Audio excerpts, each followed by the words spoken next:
Hi students, இன்றைக்கி நம்ம என்ன பார்க்க போகிறோன்னா 10ஆம் வகுப்பு கணிதம் உறவுகளும் சார்புகளும் பாடப்பகுதியில் பயிற்சி 1.1ல் 7வது சம் தான் பார்க்க போகிறோம். ஓகேங்களா?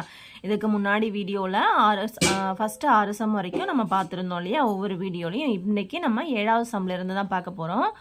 வாங்க என்ன சம்னு பார்க்கலாம். A என்பது 8ஐ விட குறைவான இயல் எண்களின் கணம், B என்பது 8ஐ விட குறைவான பகா எண்களின் கணம் மற்றும் C என்பது இரட்டைப்படை பகா எண்களின் கணம் எனில் கீழ்கண்டவற்றை சரிபார்க்க. ஓகேங்களா? ஸோ இதில் சம்மில் என்ன கொடுத்துருக்காங்க, ஏபிசிங்கிற செட்டு எப்போதுமே நம்மளுக்கு கொடுத்துருப்பாங்க. ஆனால் இங்கே எதுவுமே செட் கொடுக்கல. செட்டில் இருக்கக்கூடிய உறுப்புகள் செட் நம்மளுக்கு என்னன்னே தெரியாது. ஓகேங்களா? நம்மளை ஃபஸ்ட்டு கண்டுபிடிக்கணும். அதை ஏபிசி அப்படின்ற செட் ஃபஸ்ட்டு என்னன்றதை கண்டுபிடிக்கணும். அதுக்கான க்ளூ தான் இங்கே கொடுத்துருக்காங்க. ஏங்கிறது 8ஐ விட குறைவான இயலெண்களின் கணம் சொல்லி கொடுத்துருக்காங்க. பிங்கிறது எப்படி இருக்குது, பிங்கிற செட்டு 8ஐ விட குறைவான பகா எண்களின் கணம், சி என்பது இரட்டைப்படை பகா எண்களின் கணம் சொல்லி கொடுத்துருக்காங்க. ஓகேங்களா? ஸோ அடுத்தது பார்க்கலாம். இதில் ஃபர்ஸ்ட் சப்டிவிஷன் என்ன கேட்டிருக்காங்கன்னா, ஏ வெட்டு B cross C this equal to A cross B வெட்டு பி கிராஸ் சி என்னன்னு கொடுத்துருக்காங்க. ஓகேங்களா? ஸோ அதாவது இது மாதிரி கொடுத்துட்டு ஏபிசிங்கிற செட்டை கொடுத்துட்டு அது என்னன்னு தெரியாது, அது நம்ம கண்டுபிடிக்கணும். ஏபிசிங்கிற செட்டு இப்போதைக்கு இருக்குன்னு வச்சுப்போம். இது கொடுத்துட்டு கீழ்கண்டவற்றை சரிபார்க்கன்னு சொல்லி ஒரு சப்டிவிஷன் கொடுத்துருக்காங்க இல்லையா? ஒரு சம் கொடுத்துருக்காங்க. அதாவது இது ஈக்குவலாக இருக்குது அப்படின்னு சொல்லி அவங்க கொடுத்துட்டாங்க. இது சரியாக தான் இருக்கா, ஈக்குவலாக தான் இருக்கா அப்படின்னு சொல்லி நம்ம சரி பார்க்கணும். ஓகேங்களா? ஸோ நம்ம சம்முக்குள்ளே போகலாம். இதுக்கான தீர்வு பார்க்கலாம். ஃபஸ்ட்டு நம்ம அந்த ஏபிசிங்கிற செட் என்னென்னங்கிறத கண்டுபிடிக்கணும் இல்லையா? அப்போ ஃபஸ்ட்டு எடுத்தோடனே சம்ம எழுதிக்கலாம். இதுக்கான தீர்வு பாருங்க, ஏங்கிற செட்டு என்னன்னு பார்த்தோம்னா, இங்கே ஏங்கிறது என்ன க்ளூ கொடுத்துருக்காங்க, 8ஐ விட குறைவான இயலெண்களின் கணம். ஓகேங்களா? 8ஐ விட கம்மியாக இருக்கணும். இயலெண்கள்னா எதுலேருந்து ஸ்டார்ட் ஆகும் தெரியும், நேச்சுரல் நம்பர் 1லேருந்து ஸ்டார்ட் ஆகும் இல்லையா? 1 2 3 எக்ஸட்ரா இன்ஃபினிட்டி வரைக்கும் போயிட்டே இருக்கும். ஸோ அப்போ ஏ என்பது 8ஐ விட குறைவான இயலெண்களின் கணம். அப்போ இயலெண்லாம் நேச்சுரல் நம்பர் 1லேருந்து ஸ்டார்ட் ஆகும். 8ஐ விட குறைவு, அப்போ 8க்கும் கம்மியாக தான் இருக்கணும் இல்லையா? அப்போ 1லேருந்து ஆரம்பிக்கலாம். இதில் 0 வராது. 0ங்கிறது முழு எண், ஹோல் நம்பர். ஓகேங்களா? இயலெண்ணா 1லேருந்து தான் ஆரம்பிக்கும். 1 2 3 4 5 6 7 8 வருமா? வராது. ஏன்னா இயலெண்கள் 8ஐ விட குறைவான இயலெண்களின் கணம் சொல்லியிருக்காங்க. அப்போ 8 வராது, 8ஐ விட கம்மியாக. நெக்ஸ்ட் பிங்கிற செட்டு பார்க்கலாம்.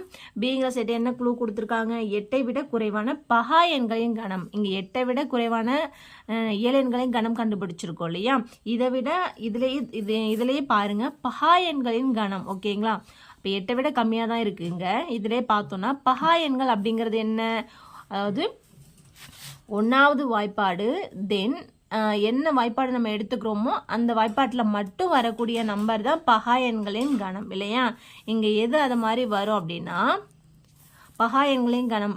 பகா எண்ணா என்னன்னு சொல்லியாச்சு. 1 மற்றும் என்ன எடுத்துக்கிறோமோ அதே எண்ணால் மட்டும் வகுப்படக்கூடிய நம்பர் தான் பகா எண்களின் கணம் சொல்லியிருக்கோம் இல்லையா? அந்த டேபிளில் மட்டும்தான் வரணும். அப்போ இங்கே எதெல்லாம் பகா நம்பராக இருக்குது அப்படின்னா, பகா எண்ணாக இருக்குது அப்படின்னா 2 3 5 7 இதெல்லாம் பகா எண். ஆனால் அவங்க என்ன சொல்லியிருக்காங்கன்னா, அதாவது 8ஐ விட குறைவான பகையன். இங்கே 8ஐ விட கம்மியாக தான் இருக்கு இல்லையா? அப்போ நம்ம என்னென்ன பகையன் பார்த்தோம், 2 3 5 7 இந்த எண்ணெல்லாம் பார்த்தோம்னா நம்மளுக்கு என்ன தோணும்னா, இந்த டேபிளில் மட்டும்தான் வரும். 2 2 டேபிளில் மட்டும்தான் வரும், 3 டேபிளில் மட்டும்தான், 3வது வாய்ப்பாடில் மட்டும்தான் வரும், 5வது வாய்ப்பாடில் மட்டும்தான் வரும் இல்லையா? 1வது வாய்ப்பாடு அண்ட் 5வது வாய்ப்பாடு, இந்த 2 வாய்ப்பாடு தவிர வேறு எந்த வாய்ப்பாலையும் அந்த நம்பர் வராது. இதுதான் நம்ம பகையன்னு சொல்கிறோம். இங்கே பகையன் நம்ம நிறைய சொல்லலாம். ஆனால் இவங்க எப்படி சொல்லியிருக்காங்கன்னா, 8ஐ விட குறைவான பகையன் தான் சொல்லியிருக்காங்க இல்லையா? அப்போ இந்த நம்பர் மட்டும்தான். அடுத்து சிங்கிற செட்டை பாருங்கள். சிங்கிற செட்டில் என்ன சொல்லியிருக்காங்கன்னா, இரட்டைப்படை பகையன். ஓகேங்களா? இப்போ நம்ம பகையன் எழுதியிருக்கோம். இதுவே இரட்டைப்படை பகையன்னா இதில் எது இரட்டைப்படையில் இருக்குன்னா 2 மட்டும்தான் இரட்டைப்படையில் இருக்குது. மீதி எல்லாமே எப்படி இருக்குன்னா ஒற்றைப்படை எண்ணா இருக்கு இல்லையா? ஸோ அப்போ இது ஏபிசிங்கிற செட் நம்ம கண்டுபிடிச்சிருக்கோம். இதுக்கப்புறம் நம்ம சம்முக்குள்ளே போகிறோம். இங்கே கொடுத்துருக்காங்க இல்லையா? இது ஈக்குவலாக இருக்கா என்னன்னு சரிபார்க்க போகிறோம். அப்போ இந்த சைடு, அதாவது LHS லெஃப்ட் ஹேண்ட் சைடு மட்டும் நம்ம எடுத்துக்கலாம். இதில் ஏ வெட்டு பி ஃபஸ்ட்டு என்னன்னு கண்டுபிடிப்போம். ஓகேங்களா? ஏ விட்டு பினா ஃபஸ்ட்டு ஏவை தூக்கி எழுதணும். ஏங்கிற செட்டு என்ன கொடுத்துருக்காங்க? 1 2 3 4 5 6 7. இதுதான் வந்து ஏங்கிற செட்டு. வெட்டு. இப்போ அடுத்தது என்ன செட்டு? பிங்கிற செட்டை தூக்கி நம்ம எழுதுவோம். 2 என்னென்ன உறுப்புகள் இருக்குது? 2 3 5 7. இப்போ வெட்டுனா என்னன்னு நம்ம ஆல்ரெடி பார்த்துருப்போம் இல்லையா? ரெண்டுத்துலேயும் காமனாக பொதுவாக என்னென்ன இருக்கோ அதுதான் வந்து வெட்டில் நம்ம எழுதணும். அப்போ ரெண்டுத்துலேயும் என்ன இருக்குது? இங்கே 1 இருக்குது, இங்கே இல்லை. ஆனால் 2 இருக்குது, அடுத்து 3 இருக்குது, 5 இருக்குது, 7 இருக்குது. இவ்வளோ உறுப்புகள் மட்டும்தான் வந்து காமனாக பொதுவாக இருக்குது ரெண்டுத்துக்கும். அப்போ ஏ விட்டு பி கண்டுபிடிச்சிட்டோம். நெக்ஸ்ட் என்ன கேட்டிருக்காங்கன்னா ஏ விட்டு பி கூட கிராஸ் சியை வந்து கிராஸ் பண்ணணும். ஸோ அப்போ ஏ விட்டு பி கிராஸ் சி. ஓகேங்களா? ஏ விட்டு பிங்கிறது என்ன நம்ம கண்டுபிடிச்சிருக்கோம்? 2 3 5 7. ஓகேங்களா? கிராஸ் சி என்னென்ன உறுப்புகள் கண்டுபிடிச்சிருக்கோம்னா சி வந்து ஆல்ரெடி நம்ம கொடுத்துருக்காங்க இல்லையா சம்மில், அதை எழுதணும். 2 மட்டும்தான். இப்போது கிராஸ்னால் என்னென்னு உங்களுக்கு தெரியும். ஒரு உறுப்புகளோடையும் நம்ம என்ன பண்ணணும்? கிராஸ் சேர்த்து வச்சு எழுதணும். அப்போ இங்கே என்ன இருக்குன்னா 2, 2 மட்டும்தான் இருக்குது. ஸோ அதோட எழுதணும். அடுத்தது 3 கூட வச்சு எழுதணும். அப்போ 2, 3, 2. நெக்ஸ்ட்டு 5, 2. நெக்ஸ்ட்டு 7, 2. ஓகேங்களா? இவ்வளோதான் வரும். இதை நம்ம ஈக்குவேஷன் 1ன்னு எடுத்துக்கலாம். ஏன்னா நம்மளுக்கு எல்ஹெச்எஸ் சைடு நம்ம கண்டுபிடிச்சிருக்கோம். ஏ விட்டு பி கிராஸ் சி வந்து கண்டுபிடிச்சிருக்கோம். அடுத்தது அதே மாதிரி இந்த சைடு ரைட் ஹேண்ட் சைடு கண்டுபிடிச்சதுக்கப்புறம் ரெண்டும் ஈக்குவலாக இருக்கா என்னன்னு பார்த்து சொல்லலாம் இல்லையா? நெக்ஸ்ட் நீங்கள் ஏ கிராஸ் சி வந்து கண்டுபிடிக்கணும். இதுக்கு வந்து நீங்கள் ஆர்ஹெச்எஸ் எல்ஹெச்எஸ்ன்னு கூட பேர் கொடுத்துக்கலாம். ஓகேங்களா? உங்களுக்கு புரியலன்னா அதாவது லெஃப்ட் ஹேண்ட் சைடு இது வரைக்கும் நம்ம பார்த்தது எல்லாமே வந்து எல்ஹெச்எஸ் பார்த்துருந்தோம். ஓகேங்களா? இது எல்ஹெச்எஸ், இது வந்து ஆர்ஹெச்எஸ் கண்டுபிடிக்க போகிறோம். ஸோ இப்போ ஏ கிராஸ் சினா ஏங்கிற செட் எழுதணும். ஏங்கிற செட்டில் என்னென்ன உறுப்புகள் இருக்குன்னா 1 2 3 4 5 6 7 வரைக்கும் இருக்கு இல்லையா? கிராஸ் சிங்கிற செட்டில் 2 மட்டும்தான் இருக்குது. இப்போ இது கிராஸ் பண்ணால் என்ன கிடைக்கும்? எல்லாத்தையும் சேர்த்து எழுதணும். அப்போது 1, 2 2, 2 3, 2. இங்கே இருக்கிற ஒவ்வொரு உறுப்புகளோடையும் இந்த உறுப்புகளை சேர்த்து எழுதணும் இல்லையா? அப்போ 4, 2 5, 2 6, 2. இங்கே இடம் பத்தலன்னு எழுதுகிறேன். 7, 2. ஓகேங்களா? இதுதான் வந்து ஏ கிராஸ் சி. நெக்ஸ்ட் என்ன கண்டுபிடிக்கணும்? அதே மாதிரி பி கிராஸ் சி வந்து கண்டுபிடிக்கணும். பிங்கிற செட்டில் என்னென்ன உறுப்புகள் இருக்குது அப்படின்னா 2 3 5 7. கிராஸ் சிங்கிற உறுப்புகள் சிங்கிற செட்டில் 2 மட்டும்தான் இருக்குது. இப்போ இதை சேர்த்து எழுதுனா என்ன கிடைக்கும்னா 2, 2 3, 2 5, 2 7, 2. ஓகேங்களா? இப்போது A cross C and B cross C கண்டுபிடிச்சிட்டோம். இப்போ இது ரெண்டுத்துக்கும் என்ன கண்டுபிடிக்கணும்னா வெட்டு கண்டுபிடிக்கணும் இல்லையா? ரெண்டுத்துக்கும் பொதுவாக உள்ளதை கண்டுபிடிக்கணும். அப்போ ஏ கிராஸ் சி வெட்டு பி கிராஸ் சி ரெண்டுத்தையும் எழுதிப்போம். இதுக்கு காமனாக உள்ளது என்ன அப்படின்னு பார்க்கலாம். இங்கே நம்ம ரெண்டுத்தையும் பார்த்து டைரெக்டாகவே கண்டுபிடிச்சி போட்டுடலாம். அப்படி இல்லைன்னா ரெண்டுத்தையும் எழுதியும் நீங்கள் போடலாம். இப்போது ஏ கிராஸ் சி என்ன அப்படின்னா இங்கே கண்டுபிடிச்சிருக்கோம் இல்லையா? அந்த செட்டு தான். அதை அப்படியே தூக்கி எழுதிக்கலாம். 1, 2 2, 2 3, 2 4, 2 5, 2. இங்கே இடம் பத்தலன்னு எழுதுகிறேன். 6, 2. ஓகேங்களா? நீங்கள் நீட்டாகவே எழுதிக்கோங்க. நான் இடம் பத்தலன்னு மடக்கி எழுதியிருக்கேன். அடுத்தது 7, 2. ஓகேங்களா? இதுதான் வந்து ஏ கிராஸ் சி வெட்டு. அடுத்ததாக கண்டுபிடிச்சிருக்க பி கிராஸ் சிங்கிற செட்டு என்னென்ன அப்படி இருக்குன்னா 2, 2 3, 2. இங்கே இருக்குது பாருங்கள். 5, 2. நெக்ஸ்ட்டு 7, 2. ரொம்பவே ஈஸியாக இருக்கும் இந்த சம. பார்க்குறதுக்கு தான் என்னவோ இழுக்கிற மாதிரி இருக்குது பாருங்கள். இப்போ 2 செட்டையும் எழுதியாச்சு. காமனாக வெட்டு, ரெண்டுத்துக்கும் வெட்டு கண்டுபிடிக்கணும் இல்லையா? ஸோ வெட்டு கண்டுபிடிக்கணும் என்ன பண்ணுவோம்? ரெண்டுத்துலேயும் காமனாக என்ன இருக்கோ அதை எடுத்து எழுதிக்கணும். ஸோ திஸ் ஈக்குவல் எல்லாமே நேராக வரணும். நாங்கள் கொஞ்சம் மாற்றி எழுதியிருக்கோம் பாருங்கள், இடம் பார்த்தாதுன்னு. இப்போது இதில் எல்லாத்துலேயும் காமனாக ரெண்டுத்தில் என்ன இருக்குது அப்படின்னா இங்கே 1,2 இருக்குது, இங்கே இல்லை. அப்போ அடுத்தது 2,2 இருக்குது இல்லையா? ஸோ அப்போ அதை எழுதிக்கலாம் 2,2. நெக்ஸ்ட் என்ன இருக்குன்னா 3,2 இருக்குது. அடுத்தது என்ன இருக்குது அப்படின்னா 4,2 இருக்குது. பாருங்கள், இங்கே ரெண்டுத்துலேயும் காமனாக இருக்குது 4,2. சாரி, 4,2 வந்து வராது. ஓகேங்களா? இதெல்லாம் காமனாக வராது, ஏன்னா இங்கே இல்லை இல்லையா? 4,2 இங்கே கீழே பி கிராஸ் சியில் இல்லை. ஸோ அதனால் 4,2 கிடையாது, 5,2 இருக்கும். பாருங்கள், ரெண்டுத்துலேயும் காமனாக. ஓகேங்களா? இங்கே பாருங்கள், நான் இப்படி எழுதிருக்கிறதுனால உங்களுக்கு புரியலன்னு நினைக்கிறேன். 5,2 இங்கே இருக்குது, அதே மாதிரி இங்கேயும் இருக்குது. 4,2 இல்லை. அடுத்தது என்ன உறுப்பு இருக்குது அப்படின்னா, என்ன சோடி இருக்குது அப்படின்னா 7,2 இங்கே இருக்குது, இங்கேயும் இருக்குது. ஆனால் இங்கே 6,2 இருக்குது, இங்கே இல்லை இல்லையா? அதனால் அதை விட்டுட்டு 7,2 அப்படின்ற கணம் இருக்குது இல்லையா? இதை எழுதிக்கலாம். இப்போ ரெண்டுமே கண்டுபிடிச்சிட்டோம். இதை வந்து ஈக்குவேஷன் 2ன்னு வச்சுக்கலாம். இப்போ ரெண்டுத்தையும் பாருங்கள், ஈக்குவேஷன் 1 and 2 பாருங்கள் எப்படி இருக்குன்னு. இது ஈக்குவேஷன் 1 நம்ம கண்டுபிடிச்சி வச்சுருக்கோம். 2,2, 3,2, 5,2, 7,2. இங்கே பாருங்கள், அதே மாதிரி ஈக்குவேஷன் 2லேயும் அதே செட்டு தான் இருக்குது இல்லையா? அப்போது சமன்பாடு 1 மற்றும் 2லிருந்து இது நம்ம எழுதிக்கலாம். therefore சமன்பாடு 1 மற்றும் 2லிருந்து LHS is equal to RHSன்னு எழுதிக்கலாம். அப்படி இல்லை அப்படின்னா நீங்கள் அந்த ஈக்குவேஷனே தூக்கி கூட எழுதிக்கலாம். ஓகேங்களா? ரெண்டுமே ஈக்குவலாக தான் இருக்குது. ஓகேங்களா? அதாவது ஏ என்ன கண்டுபிடிச்சிருக்கோம், ஏ வெட்டு B cross C is equal to A cross C வெட்டு A cross B cross C, ரெண்டுமே ஈக்குவலாக தான் இருக்குது. ஓகேங்களா? அடுத்தது செகண்ட் சப்டிவிஷன் பாருங்கள். A cross B minus C this equal to A cross B different A cross C. ஓகேங்களா? இதை மைனஸ்னு சொல்லலாம், இல்லை டிஃப்ரென்ஸ்னு சொன்னாலும் சொல்லலாம். ஓகேங்களா? இப்போது இதுதான் கண்டுபிடிக்க போகிறோம். ரெண்டு சமுக்குமே வந்து ஏபிசிங்கிற செட்டு வந்து நம்ம கண்டுபிடிச்சி வச்சுருக்கோம் இல்லையா? ஏங்கிற செட்டில் 1 2 3 4 5 6 7 உறுப்புகள் இருக்கும். பிங்கிற செட்டில் 2 3 5 7 உறுப்புகள் இருக்கும். சிங்கிற செட்டில் 2 மட்டும்தான் இருக்கும். இப்போது நம்ம ஒன்று கண்டுபிடிக்கணும் இல்லையா? ஃபஸ்ட்டு எல்ஹெச்எஸ் சைடு நம்ம கண்டுபிடிக்கலாம். எல்ஹெச்எஸில் என்ன கண்டுபிடிக்க போகிறோம் அப்படின்னா பி டிஃப்ரென்ஸ் சி, அதாவது பி மைனஸ் சி தான் நம்ம கண்டுபிடிக்க போகிறோம். ஓகேங்களா? ஃபஸ்ட்டு எப்போதுமே ப்ராக்கெட்டில் இருக்கிறது தான் ஃபஸ்ட்டு கண்டுபிடிக்கணும். ஸோ பி மைனஸ் சினா என்ன அப்படின்னா ஃபஸ்ட்டு பிங்கிற செட் எழுதிக்கலாம். 2 3 5 7 எழுதியாச்சு. டிஃப்ரெண்ட் சிங்கிற செட்டில் என்ன இருக்குன்னா 2 மட்டும் தான் இருக்குது. இதை மாதிரி டிஃப்ரென்ஸ்னால் என்ன அப்படிங்கிறத வந்து நம்ம 9th ஸ்டாண்டர்டில் நீங்கள் படிச்சிருப்பீங்க.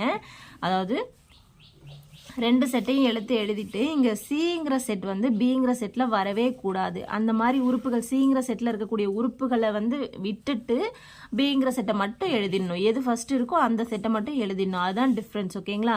இப்போ பாருங்கள், நான் எழுதினா உங்களுக்கு புரியும். இங்கே பிங்கிற செட்டில் இந்த உறுப்புகள்லாம் இருக்கு இல்லையா? சிங்கிற செட்டில் இந்த உறுப்புகள் இருக்குது 2 மட்டும். அப்போ இந்த சியை மட்டும் விட்டுட்டு எழுதணும். அப்போ சினா இங்கே எத்தனை உறுப்புகள் இருக்குது? 2 மட்டும்தான் இருக்குது. அந்த 2 வந்து இங்கே கேன்சல் பண்ணிவிட்டு மீதி எல்லா உறுப்புகளையும் பியில் உள்ள உறுப்புகள் எல்லாத்தையும் எழுதணும். அப்போ 3 5 7 இவ்வளோதான் வந்து பி டிஃப்ரென்ஸ் சிங்கிறது. ஓகேங்களா? அப்போ எந்த செட்டு முன்னாடி இருக்கோ அதை தான் அதுக்கான உறுப்புகளை மட்டும்தான் எழுதணும். அதை விட்டுட்டு, அதாவது பின்னாடி இருக்க உறுப்புகளை விட்டுட்டு அதை மட்டும் எழுதணும். ஓகேங்களா? சிங்கிற செட்டில் இருக்கிற உறுப்புகளை விட்டுட்டு பிங்கிற செட்டில் இருக்கக்கூடிய நம்பர்ஸ் மட்டும் எழுதணும். இதுதான் பி டிஃப்ரென்ஸ் சிங்கிறது. நெக்ஸ்ட் என்ன கண்டுபிடிக்கணும்னா இது கூட ஏவை வந்து கிராஸ் பண்ணணும். ஸோ தனியாக நம்ம போடும்போது ப்ராக்கெட் வேணாம். இப்போ என்ன பண்ணணும்னா பி டிஃப்ரென்ஸ் சி இங்கே மிடில் கிராஸ் வந்து ப்ராக்கெட் வந்து வரணும். ஓகேங்களா? இது மாதிரி சேர்த்து எழுதும் போது இங்கே பி மைனஸ் சிக்கு ப்ராக்கெட் வரணும். இப்போ ஏ கூட இதை வந்து கிராஸ் பண்ணணும். ஏங்கிற செட்டில் என்னென்ன உறுப்புகள் இருக்குன்னு உங்களுக்கு தெரியும். ஸோ அதை வந்து எழுதிடுங்க. 6 7. ஓகேங்களா? இப்போது கிராஸ் பி மைனஸ் சியில் என்ன உறுப்புகள் இருக்குன்னு தெரியும். 3 5 7. ஓகேங்களா? இப்போ இதை கிராஸ் பண்ணால் நம்மளுக்கு என்ன கிடைக்குன்னு பார்க்கலாம். இது எல்லாத்தையும் நம்ம வந்து கிராஸ் பண்ணணும். ஸோ பாருங்கள், இப்போ ஃபஸ்ட்டு 1ங்கிற உறுப்போட இந்த 3 உறுப்பையும் சேர்த்து எழுதணும். கிராஸ்னால் அதான் இல்லையா? அப்போ ஒன்றுத்தையும் நம்ம சேர்த்து எழுதும் போது 1, 3 1, 5 1, 7. ஃபஸ்ட்டு 1 வச்சு சேர்த்து எழுதிட்டோம். அடுத்தது 2. அப்போ 2, 3 2, 5, 2, 7. ஓகேங்களா, புரியுதா? நெக்ஸ்ட் இங்கே இடம் பத்தலை அப்படின்றதுனால நான் மடக்கி எழுதிக்கிறேன் பாருங்கள். நீங்கள் நீட்டாகவே எழுதிக்கலாம், உங்களுக்கு எவ்வளோ தூரம் இடம் பத்துதோ அது வரைக்கும். அடுத்து 3 வச்சு எழுதணும். 3, 3, 3, 5, 3, 7. ஓகேங்களா, நெக்ஸ்ட் என்ன உறுப்பு இருக்குது அப்படின்னா 4. ஸோ 4, 3, 4, 5, 4, 7. இது மாதிரி சேர்த்து எழுதிட்டே இருக்கணும். எத்தனை உறுப்புகள் இருக்கோ 7 அது வரைக்கும் சேர்த்து எழுதணும். அடுத்தது 5. ஸோ 5, 3, 5, 5, 5, 7. ஓகேங்களா, இங்கெல்லாம் நடுவில் கம்மா போட்டுக்கோங்க. நெக்ஸ்ட்டு அடுத்து என்ன உறுப்பு இருக்குன்னா 6. 6, 3, 6, 5, 6, 7. நெக்ஸ்ட் என்ன உறுப்பு இருக்குன்னா 7. ஸோ 7, 3, 7, 5, 7, 7. ஓகேங்களா, எல்லா உறுப்புகளையும் நம்ம சேர்த்து எழுதிட்டோம். இப்போ 7 உள்ள எல்லா உறுப்புகளோடையும் இதை வந்து B-C நம்ம சேர்த்து எழுதிட்டோம் இல்லையா? இப்போ இதை கண்டுபிடிச்சி வச்சுருக்கோம். இது ஈக்குவேஷன் 1ன்னு வச்சுக்கோம். இது வச்சுக்கலாம். இது வந்து LHS லெஃப்ட் ஹேண்ட் சைடு. அடுத்து நம்ம வந்து RHS ரைட் ஹேண்ட் சைடு வந்து கண்டுபிடிக்க போகிறோம். ஃபஸ்ட்டு என்ன கண்டுபிடிக்க போகிறோம்னா A cross B என்னென்னு கண்டுபிடிச்சிடலாம். ஸோ A cross B, ஏயும் பியும் நம்ம என்ன பண்ணி எழுத போகிறோம்னா கிராஸ் பண்ணி எழுத போகிறோம். 1, 2, 3, 4, 5, 6, 7. இதுதான் ஏங்கிற செட்டில் இருக்கக்கூடிய உறுப்புகள். அடுத்து பியில் என்னென்ன உறுப்புகள் இருக்குன்னா 3, 5, 7 இவ்வளோ தான் இருக்குது. இப்போ இதை கிராஸ் பண்ணணும்னா சேர்த்து எழுதணும் இல்லையா? அப்போ 1, 3, 1, 5, 1, 7. ஓகேங்களா, நெக்ஸ்ட்டு 2, 3, 2, 5, 2, 7. Okay, next 3, 3, 3, 5, 3, 7.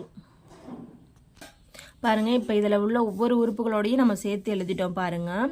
3 வச்சு நம்ம சேர்த்து எழுதிட்டோம். அடுத்து 4 வச்சு 4, 3, 4, 5, 4, 7. அடுத்து 5 வச்சு எழுதியிருக்கோம். 5, 3, 5, 5, 5, 7. அடுத்து 6, 6, 3, 6, 5, 6, 7. அடுத்து 7 வச்சு எழுதியிருக்கோம். 7, 3, 7, 5, 7, 7. ஓகேங்களா, ஒவ்வொரு உறுப்புகளோடையும் சேர்த்து எழுதியாச்சு. அடுத்தது என்ன கண்டுபிடிக்கணும்னா A cross B, ஏங்கிற செட் எழுதணும். 1, 2, 3, 4, 5, 6, 7. ஓகேங்களா, கிராஸ் சிங்கிற செட்டில் 2 மட்டும்தான் இருக்குது. இதோட சேர்த்து எழுதிக்கலாம்.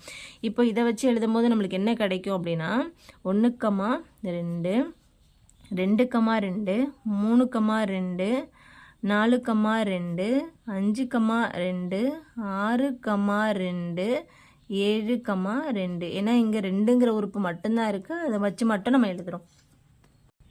நெக்ஸ்ட்டு பாருங்கள், இப்போ என்ன பண்ணணும்னா A cross Cயும் கண்டுபிடிச்சிட்டோம். அடுத்ததான் என்ன பண்ணணும்னா A cross Bக்கும் A cross Cக்கும் டிஃப்ரென்ஸ் கண்டுபிடிக்கணும் இல்லையா? ஸோ டிஃப்ரென்ஸ்னால் ஆல்ரெடி சொல்லியிருக்கேன் என்னென்னு. பின்னாடி என்ன இருக்கோ அதை விட்டுட்டு முன்னாடி இருக்கிறத மட்டும் எழுதணும். ஓகேங்களா, அதாவது A cross Cங்கிற செட்டில் உள்ள உறுப்புகள் எல்லாமே ஓகேங்களா, A cross Cயில் இருக்கக்கூடிய உறுப்புகளை விட்டுட்டு A cross Bயை மட்டும் எழுதிடணும். ஓகேங்களா, இங்கே A cross C கண்டுபிடிச்சி வச்சுருக்கோம். 1, இந்த செட்டை வந்து விட்டுட்டு ஓகேங்களா, இந்த உறுப்புகள் எங்கேயாவது இருக்கான்னு பார்க்கணும். இந்த சோடிகள்லாம் இருந்துச்சுன்னா அதை விட்டுட்டு A cross Bயை மட்டும் நம்ம எழுதணும். ஓகேங்களா, இங்கே பாருங்கள் 1, 2 நம்ம டேரெக்டாகவே எழுதிடலாம். இது பெருசாக இருக்கு இல்லையா, அதனால் டேரெக்டாக ஆன்சரே நம்ம இங்கே எழுதிடலாம். A cross Cயில் உள்ள உறுப்புகள் சோடிகள் வந்து இங்கே இருக்கான்னு பாருங்கள். 1, 2 இங்கே இருக்கா? இல்லை இல்லையா?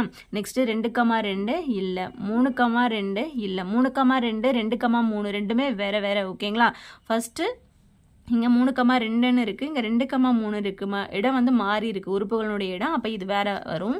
ஸோ அப்போ 4, 2 இங்கே இருக்கான்னு பாருங்கள். இல்லை. அடுத்தது 5, 2 இல்லை. 6, 2 இங்கே வந்து இல்லை. 7, 2 இல்லை. ஸோ அப்போ இது எல்லாமே A cross C வந்து இல்லை. அப்போ இதை நம்ம அப்படியே A cross Bயில் உள்ளதை அப்படியே தூக்கி இங்கே ஆன்சராக எழுதிடலாம். ஓகேங்களா, ஃபஸ்ட்டு என்ன இருக்கோ அதை மட்டும்தான் எழுதணும். அப்போ A cross Bயில் உள்ளதை அப்படியே தூக்கி நம்ம எழுதிக்கலாம். என்ன ஆன்சர் வரும் அப்படின்னா 1, 3, 1, 5 இங்கே உள்ளதை அப்படியே நம்ம எடுத்து எழுத போகிறோம். இப்போ நம்ம எழுதியாச்சு. ஓகேங்களா, A cross B மட்டும் நம்ம A cross Cலேருந்து விட்டுட்டு A cross Bயை மட்டும் எழுதியிருக்கோம். இங்கேருந்து பாருங்கள், இது இவ்வளோதான் ஆன்சர். இப்போ இந்த செட்டை வந்து க்ளோஸ் பண்ணிக்கலாம் 7, இது வந்து ஈக்குவேஷன் 2ன்னு வச்சுக்கலாம். இப்போது ஈக்குவேஷன் 1ஐயும் 2ஐயும் பாருங்கள் எப்படி இருக்குன்னு. ரெண்டுமே வந்து சேமாக தான் இருக்குது. இதில் உள்ள உறுப்புகள் தான் இதுலேயும் இருக்குது இல்லையா? அப்போ ரெண்டுமே சேமாக இருக்கிறதுனால LHS is equal to RHS. இப்போ நம்ம இதை மாதிரி எழுதிக்கலாம். இந்த சமன்பாடு 1 மற்றும் 2ல் இருந்து a cross b minus C this equal to a cross b minus a cross Chinnu a cross வருவீங்க a கிராஸ் சி ஆகும் அப்படின்னு நம்ம எழுதிக்கலாம். ஓகேங்களா? ஓகே ஸ்டூடெண்ட்ஸ், இந்த வீடியோ உங்களுக்கு பிடிச்சிருக்குன்னு நினைக்கிறேன். நெக்ஸ்ட் வீடியோவில் பயிற்சி 1.2 பார்க்கலாம்.